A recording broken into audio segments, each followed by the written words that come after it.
উফ, ও বৌমা। মা, আপনি এসে গেছেন? তো কি বললো ডাক্তার? ডাক্তারি নাকি বলে আমার সুগার আছে, এই ওষুধ টষুধ দিয়েছে, ঠিক হয়ে যাবে।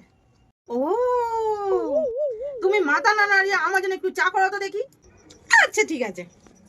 মা, আমাকে একটু চিনি দিন তো। আমি চিনি কোথায় পাবো? তো ডাক্তার আপনাকে বলেছে আপনার নাকি সুগার আছে, তো সেখান থেকে 2 চামচ দিয়ে দিন না। ধ্যাৎ, তোমাকে আর চা বানাতে হবে না। জ্যান্ত মাছের ঝোল বানাতে বলছিলাম, তুমি কি বানিয়েছো? কি কষ্টে আমি জ্যান্ত মাছের ঝোলটা করেছি, কি আর বলবো আমি আপনাকে। তুমি যখন কষ্ট করে কিছু করো না বৌমা, ওইটা খেতে আমার বড্ড কষ্ট হয়। তা কি করেছো বৌমা? যখন আমি মাগুর মাছগুলোকে বটিতে কাটছিলাম, তখন কাটা মারতেই মরে যাচ্ছিল। তাই আমি একটা কাজ করলাম। কি কাজ করেছো বৌমা? আমি না ঝোলটাকে আলাদা করে দিয়েছি, আর মাছগুলোকে বালতিতে জ্যান্ত করে রেখে দিয়েছি।